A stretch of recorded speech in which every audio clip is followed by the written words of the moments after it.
नमस्कार दोस्तों। आज की कहानी एक इमोशनल हार्ट टचिंग स्टोरी है। मनोज और रोहिणी अपनी ज़िंदगी में बहुत खुश ज़िंदगी जी रहे थे। परिवार छोटा ही था, छोटा सा परिवार, 3 बच्चे जिसमें 2 लड़के और 1 लड़की थे और तीनों अपनी पढ़ाई के उच्च माध्यमिक शिक्षा के लेवल पे पहुंच चुके थे, जहां जीवन में सभी बच्चे समझदार हो जाते हैं। और ऐसे ही ज़िंदगी चल रही थी, पर ज़िंदगी में कभी कोई तूफान बता के तो नहीं आता। ऐसे ही एक तूफान आया मनोज और रोहिणी की ज़िंदगी में। दरवाजे की घंटी बजाकर दरवाजे की घंटी बजती है और मनोज का दरवाज़ा खुलता है और सामने खड़ी थी कालिंदी बुआ। कालिंदी बुआ को देखते ही मनोज हैरान रह गया। अचानक इतने सालों के बाद कालिंदी बुआ आज हमारे घर कैसे आ गई? उन्हें तो शायद हमसे नफरत हो जानी चाहिए थी। आखिर हमने उनके लालच को पहले से ही तो रोक लगा दी थी और उनकी जो मनोकामना थी वो पूरी होते होते ही रह गई। क्या किया था ऐसा जिसकी वजह से मनोज और रोहिणी की ज़िंदगी में तूफान आते ही उस समय रुक गया, पर शायद अब वो तूफान लेकर वापस ही आ रही हैं। जब तक संस्कार, कीर्ति और कार्तिक तीनों ही बच्चे लौट आए और अपने स्कूल से, और आते ही आवाज़ देने लगे, माँ माँ कहाँ हो तुम? सामने एक अनजान महिला को बैठे देखते हैं। वो महिला जो माँ से करीब 15 साल 20 साल बड़ी होगी।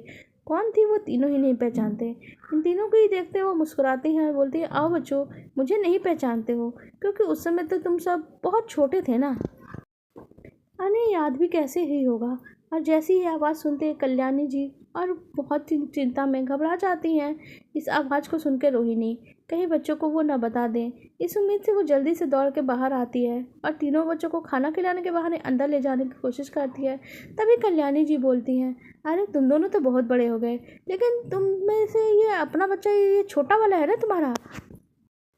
अब ये तीनों बात सुनते ही एकदम से वही कदम जो बढ़ाए थे वही आगे नहीं बढ़ा पाते और रुक जाते हैं। रोहिणी उनसे कहती है, बच्चों अंदर चलो, क्या तुम बड़ों की बातें सुन रहे हो? तब तक कल्याणी जी फिर से बोलती है, अरे संस्कार संस्कार ही तुम्हारा अपना बच्चा है। ये सुनने के बाद तो जैसे रोहिणी बिल्कुल ही जड़ हो गई। उसे ऐसा लगा जिन चीज़ों को शायद वो अब तक छुपा रही थी अब वो सामने आकर ही रहेगी। बच्चे बहुत ही समझदार थे, पर संस्कार थोड़ा गुस्से वाला बच्चा था। उसने तुरंत ही अपना रिएक्शन दिया और उन्होंने कहा, आप ये क्या कह रही हैं? आप कौन है और आप क्यों कह रही हैं मेरे भाई बहन को मेरे माँ बाप के अपने बच्चे नहीं? ये कैसी बातें कर रहे हैं? आपको शर्म नहीं आती इस तरह की बातें करते हुए? संस्कार को गुस्सा होते देख रोहिणी कहती है, संस्कार अंदर चलो और बच्चों तुम लोग भी अंदर चलो। बच्चे रोहिणी का चेहरा देख रहे थे और वो सच शायद जानना ही चाहते थे। मैं तुमसे कुछ नहीं छुपाऊंगी, जानने का हक है तुम्हारा, पर कोई बाहरी इंसान कोई ऐसी वैसी बात करके तुम्हें मुझसे दूर कर दे तो ये तुम लोगों के मन का वहम है। आज मैं तुम्हें तुम्हारा सारा सच जरूर ही बताऊंगी। बच्चों के चेहरे पे गुस्सा था। तब तक मनोज वहाँ से वापस आया जो दुकान गया था, अपने ऑफिस गया था, और बच्चों की आंखों में आंसू बिल्कुल गिरने गिरने को ही थे और गिर नहीं रहे थे, और पर गुस्सा आंखों में साफ झलक आ रहा था। समझ में नहीं आया। मनोज उसे इशारे में कहती है कि कल्याणी जी को बाहर लेके जाए और वहाँ बाहर भेजने का इंतजाम करे कम से कम।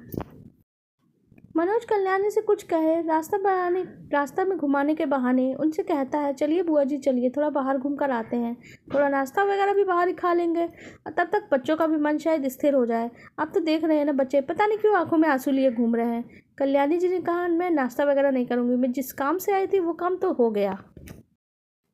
एक कुटिल मुस्कुराहट उसके बाद उन्होंने अपने चेहरे पर ले आई। मनोज समझ चुका था कि कल्याणी जी किस काम से आई थी और उन्होंने जानबूझ के बच्चों को ये बात बताई है कि वो उसके अपने बच्चे नहीं है, सिर्फ उनका एक ही बेटा जो संस्कार है। और ये बात अगर बच्चों को पता चली होगी तो पता नहीं उनका क्या रिएक्शन आया होगा।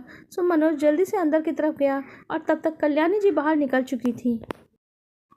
मनोज अंदर गया तो बच्चे नाराज हुए से बैठे थे। बच्चों की नाराज़गी देख के मनोज ने कहा, चलो मैं आज तुम तीनों को एक कहानी सुनाता हूँ, वो कहानी जो आज का सच नहीं है पर बीता हुआ सच जरूर है। मनोज कहता है, जब मेरी शादी हुई थी एक प्यारी सी लड़की जिसे मैं बहुत पसंद करता था, पर मेरी शादी तो किसी और से होने को तैयार थी, पर वो लड़की मुझे जरा सा भी नहीं पसंद थी।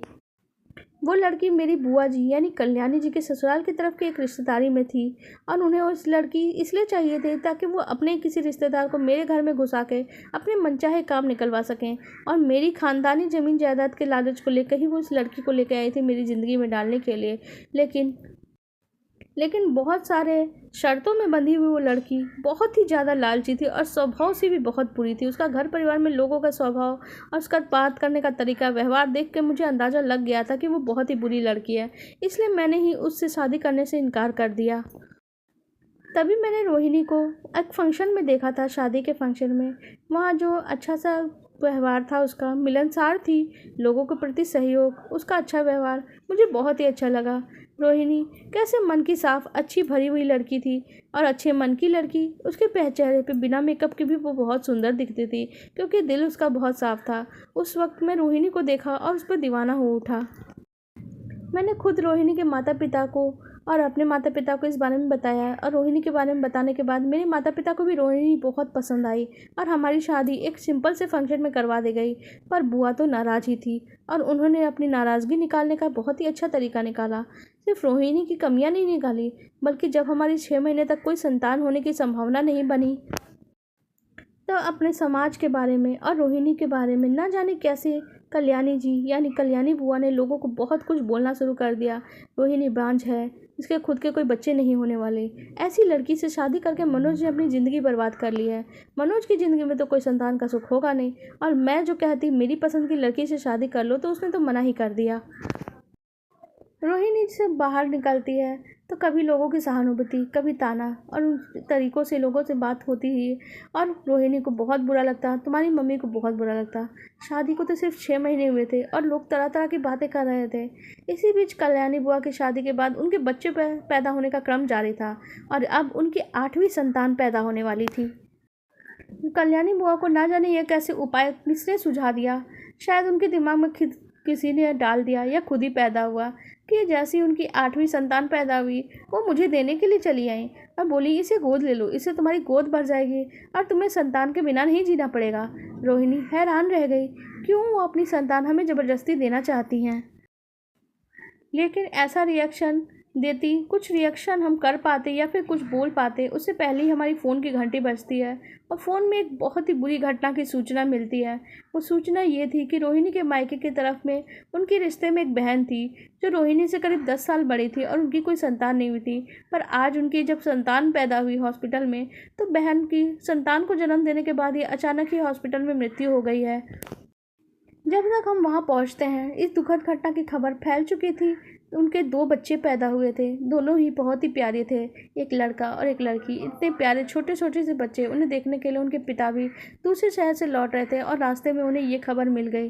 वो हड़बड़ा गए और किसी भी गाड़ी के माध्यम से वो आ जाना चाहते थे, लेकिन इसी हड़बड़ी में एक रास्ते में उनके साथ भी हादसा हो गया, और उस हादसे के बाद जब उन्हें हॉस्पिटल लाया गया, तो उनकी भी मृत्यु हो जाती है।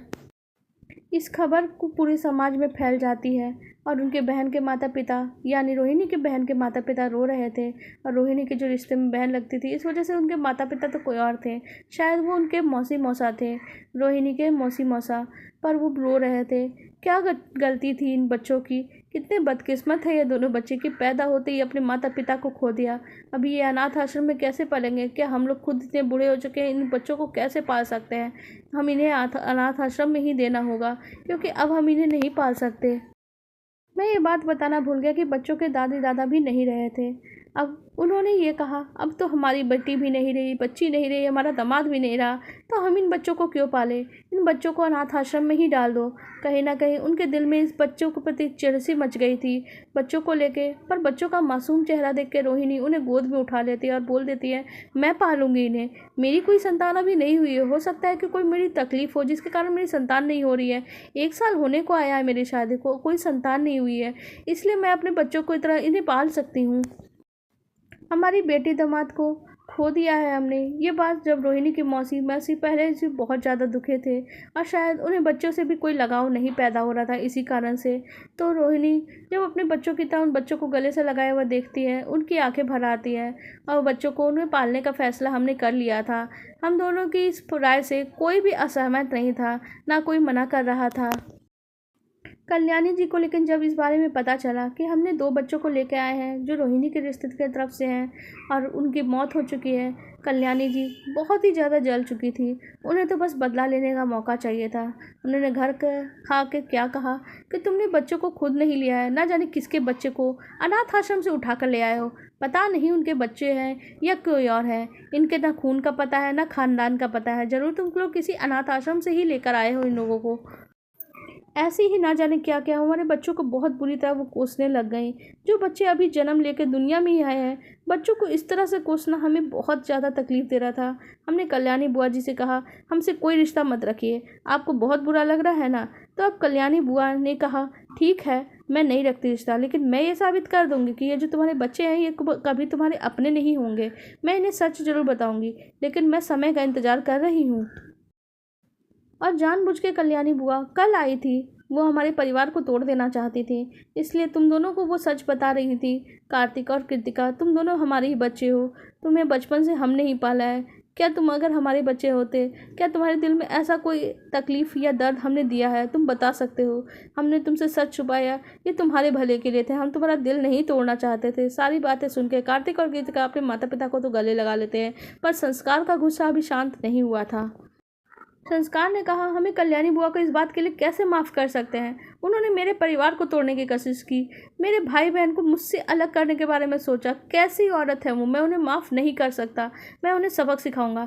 और इसी गुस्से में संस्कार घर से बाहर निकल जाता है। संस्कार को बाहर जाता देख भैया दीदी माता पिता बहुत ज़्यादा परेशान हो जाते हैं, पर संस्कार कल्याणी बुआ का सच, परिवार का सच सबके सामने लेके आना चाहता था। कल्याणी बुआ को 2-3 दिन बाद पता चलता है कि संस्कार घर छोड़ के चला गया है। बस कल्याणी बुआ के तो चेहरे पे चमक आ गई। उन्हें लगा शायद उनका उद्देश्य पूरा हो गया। चलो, कोई बच्चा तो उनसे दूर हो ही गया। अब मैं जाके उनके जख्मों पे नमक लगाऊंगी और उनकी तकलीफ़ देकर खुशी मनाऊंगी। कल्याणी जी वापस वहाँ आती हैं। कल्याणी जी खुशी खुशी नमक लगाने की ही तैयारी करके आई थी जख्मों पे। सामने देखती हैं तो फंक्शन की तैयारी चल रही है। कल्याणी जी इस फंक्शन का राज नहीं समझ पा रही थी कि ये फंक्शन क्यों चल रहा है। वहाँ बहुत सारे रिश्तेदार ऐसे मौजूद थे जो कल्याणी जी के ससुराल की ही तरफ के थे। अचानक वहाँ फंक्शन में कल्याणी जी इधर उधर देख ही रही थी कि वहाँ पे उनके घर का ही वीडियो चलने लगता है। कल्याणी जी की बच्चों की गलत आदतें, जैसे उनकी बहुत ही गलत आदत थी, इस तरह की वीडियो चल रही थी। उनकी बहुत ही जो बेटी थी छोटी वाली, वो गलत तरीके से एक होटल में पकड़ी गई थी। उनके दोनों बेटे, उन पर पुलिस का केस चल रहा था और बाकी बच्चे जो उन पे आपस में ही झगड़ते रहते थे। उनमें से कोई भी बच्चा, 8 बच्चों में से कोई माता पिता की इज्जत नहीं करता था, बल्कि वो बहुत ही ज़्यादा दुर्व्यवहार करते थे अपने माता पिता के साथ। ये सब कल्याणी जी के संस्कारों का ही नतीजा था और वो एक बड़े टीवी में सबको दिखाई दे रहा था, एक बड़ी स्क्रीन पे। कल्याणी जी अपने परिवार की असलियत देखकर बहुत ही ज़्यादा शर्मिंदा हो रही थी। कल्याणी जी को समझ में ही नहीं आ रहा था ये सब कुछ कैसे हुआ। तभी उनकी नज़र संस्कार पर जाती है। संस्कार वहीं मौजूद था। अपने माता पिता के पास जाके संस्कार बोलता है, आज आपका सबक मिला कल्याणी जी। कल्याणी बुआ, आपको तो सबक मिल ही गया होगा। आपने जो किया अब उसका फल तो आपको मिल कर रहेगा। आपको दूसरे का परिवार तोड़ने का शौक था ना, आज देखिए आपके परिवार की असलियत मैंने सबके सामने ला के रख दिया है। क्या आपने सोचा था मेरे परिवार और मेरे खानदान के लोगों के बारे में बुरा सोचेंगी?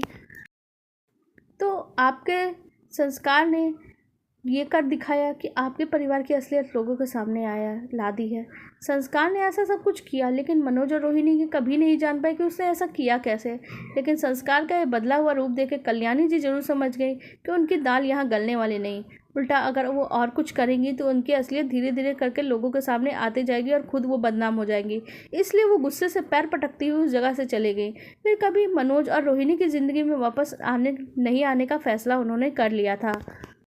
उनके जाने के बाद संस्कार अपने माता पिता की ओर के मुड़ के जाता है और कहता है, जब तक हम सहते रहते हैं ना तो लोगों की आदत पड़ जाती है, और आदत ऐसी पड़ जाती है कि उन्हें लगता है कि हम तकलीफ़ दे ही नहीं रहे हैं। सामने वाला सह रहा है तो शायद वो कमज़ोर है, और हम उसकी भाषा में जब तक जवाब नहीं देते तब तक वो सामने वाला इंसान समझने को ही नहीं तैयार होता। आज कल्याणी बुआ, यानी आपकी कल्याणी बुआ पापा, उनको तो सबक मिला ही होगा। कभी अब वो हम लोगों से इस तरह से पंगा नहीं लेंगी। उसके बाद उनका पूरा परिवार एक दूसरे से गले मिलते हैं, खास करके तीनों भाई बहन का प्यार देख के मनोज और रोहिणी दोनों की आंखों में आंसू आ जाते हैं, और वो सोचते हैं ये हमारे संस्कार हैं जो बच्चों को हमारी संतान बनाते हैं। वरना संतानों को जन्म देना तो सिर्फ कुछ नहीं होता है उनसे। कल्याणी बुआ के तो 8 बच्चे हैं, पर उनका साथ तो कोई नहीं देता है, क्योंकि उनके संस्कार ही ऐसे हैं। और हमारे बच्चे हमसे कितना ज़्यादा प्यार करते हैं। आपको हमारी ये कहानी कैसी लगी आप कमेंट सेक्शन में ज़रूर बताइएगा। साथ ही हमारे वीडियो को लाइक कर दीजिएगा और हमारे चैनल को सब्सक्राइब कर लीजिएगा। धन्यवाद।